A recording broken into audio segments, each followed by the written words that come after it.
Today on Everyday Tactical Vids, we'll be taking a look at the Schrade SCHF13 fixed blade. I got this directly from Schrade for review, and at your average knife retailer, it's going to run you between $30 and $40. I wanted to take a look at the Schrade SCHF13 because I have the BK2 from K-Bar, but I wanted to contrast that with something a little bit more compact that still was full-tang and could be used in a survival or outdoor situation. Let's start off by talking about the sheath. The sheath is thermoplastic, it's very sturdy, and one of the things I really liked about it right off the bat was that when you do put the blade in, it locks very firmly into place.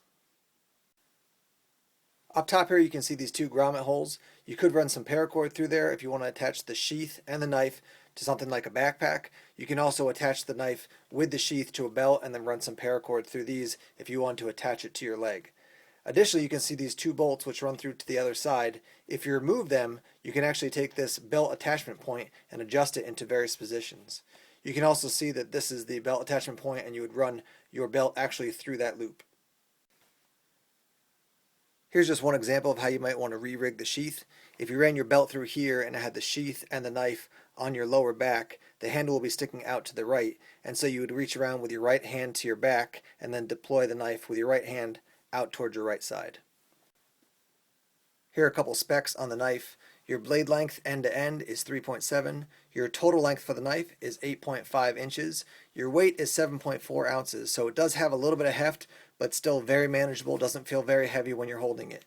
Your handle material is G10 and it's a very smooth G10, so it's quite comfortable when you actually hold onto it. Your blade steel is 8CR13 MOV high carbon stainless steel. You can also see it's got kind of a stone wash finish there, which is nice because as you use the blade and beat it up a little bit, it's not going to show the wear very much. A couple of the other features that I like about this knife. First, I have this nice finger choil, so that gives you good positive control. You also have jimping up top, you can see here, jimping underneath, and then jimping on the back as well. So pretty much all your main contact points as you're using the knife have extra control because of that jimping. You can also see that there is a lanyard hole if you want to run some paracord through there to make a lanyard. And I wouldn't call this a pommel maybe in the classic sense, but since it is exposed, you could actually use that a little bit if you had to do some driving or maybe breaking something with the bottom of the knife. Two final aesthetic features that I think add a little something to the knife. First, you can see SCHF13 there on the blade.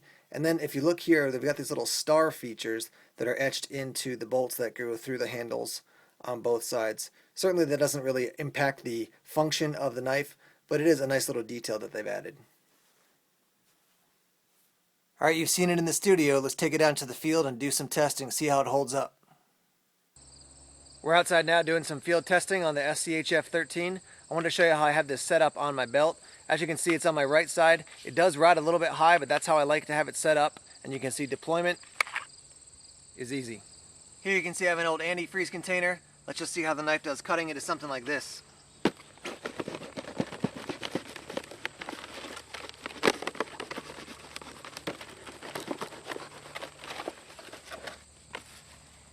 No problem whatsoever. I found a wide variety of scrap items here in the woods, so I thought we'd just see how the SCHF13 actually cuts through some of them. First one's just an expended shotgun shell. Obviously that makes quick work of that. Found an old beat up, looks like container for maybe Coke, Pepsi, something like that.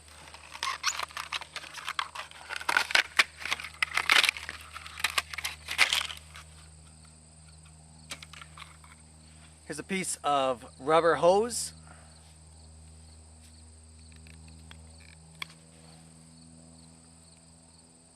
Cuts through that. And then a couple pieces of wood here just to show you how it works as far as bushcraft goes.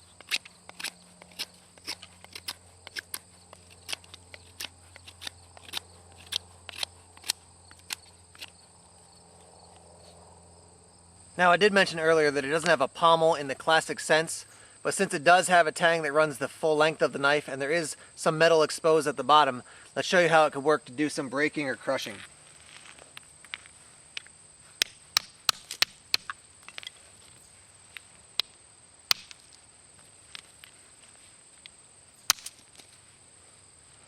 One of the downsides of using that is that you are going to beat up the handle a little bit. The G10 is a little scratched up there, but it certainly is usable in that way. Anybody who wants to use a knife like this in a survival situation knows that it has to be strong enough to process wood.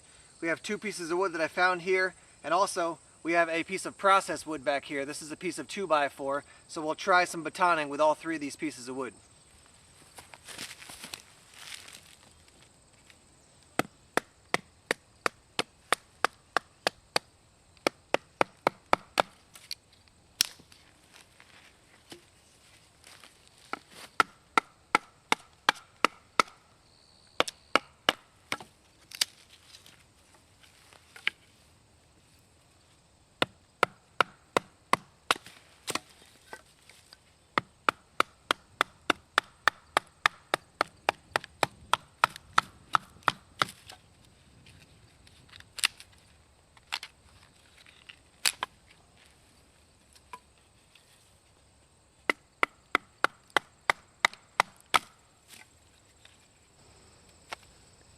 So I spent some time processing probably 5 or 6 more pieces of wood.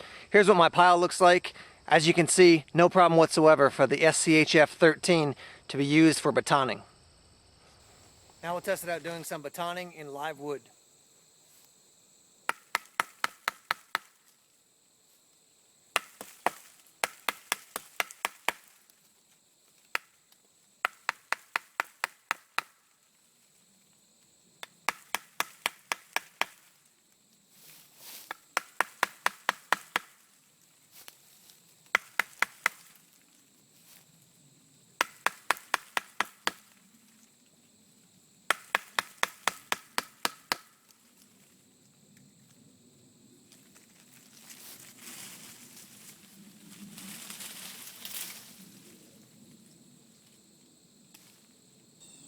Let's wrap up this review of the SCHF13 by Schrade.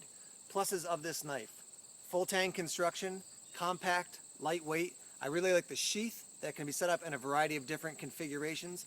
I like the tip of this knife that I can pierce into something and then do some cutting. A couple downsides to this knife: I wish they extended the tang a little bit to have more of a real legit pommel. And also, for some people, this blade may be a little bit too short for a survival knife. It's a little bit under 4 inches. Some people like 4 inches or a little bit longer for a survival knife. For me personally, this is a good sized knife for what I'm doing when I'm out camping, in the woods, working on survival skills. So that's a preference thing, but for me, I'm really happy with this knife. I'll be using it for a while. Again, as always, I'll give you updates and let you know how it holds up. Thanks for watching the review. Please like this video, subscribe to Everyday Tactical Vids, check us out on Facebook, Twitter, and Tumblr, and we'll be back with more videos soon. Take care.